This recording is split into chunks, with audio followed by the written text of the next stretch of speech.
Karibu katika darasa letu la leo ambapo leo tutaangalia hoja ya baadhi ya wanasarufi katika kudai juu ya kutokuwepo kwa kirai tenzi.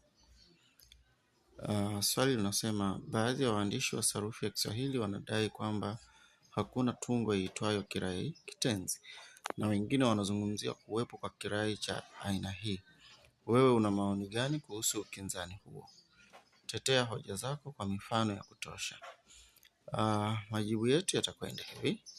Kwanza, jaribu kuangalia wataalamu mbalimbali wanaeleza nini kuhusu dhana ya kirai kitenzi.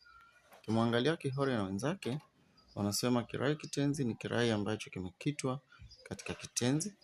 Hii ina maana kuwa neno kuu katika aina ya kirai ni kitenzi.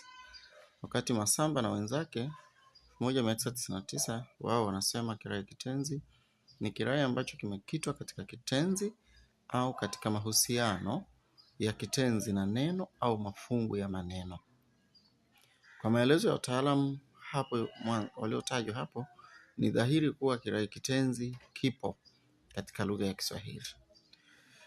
Kirai kwa fasili yake ni tungo yenye neno moja au zaidi, ambapo huwa na neno kuu linalotawala maneno mengine na kijalizo kimoja au zaidi. Swala la kuwepo kwa kirai kitenzi halikupaswa kuwa na mvutano wowote, kutokana na ukweli kwamba sarufi miundo virai inatambua muundo wa sentensi ukiwa na kirai nomino na kirai kitenzi, yaani ke, ne na kete, kama vipashio vikuu vya sentensi. Kwa msingi huo, kirai kitenzi kete ni kategoria msingi katika kategoria za virai. Mifano ya kirai kitenzi katika miundo mbalimbali ni kama ifuatayo. Tuna muundo wa kirai kitenzi pekee, mfano ameumia, tutafanikiwa, tutashinda.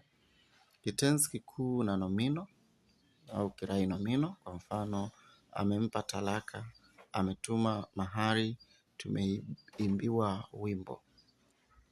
Pia kitenzi kikuu na nomino mbili au kirai nomino, mfano amemuimbia mtoto wimbo, amemnunulia mama zawadi, amemchapa mwanafunzi viboko. Pia tuna muundo wa kitenzi kisaidizi au vitenzi visaidizi na kitenzi kikuu, mfano anapenda kuimba, nitakwenda kusali, alikuwa anataka kuondoka na kadhalika. Hitimisho, hapa tunasema kwa maelezo na mifano hiyo ni sahihi kuhitimisha kuwa kirai kitenzi kipo katika lugha ya Kiswahili, na kuwepo kwake wala hakuhitaji kuibua mjadala mrefu. Karibu katika mfululizo wa madarasa ya Jifunze Kiswahili na Mwalimu Maida. Asante.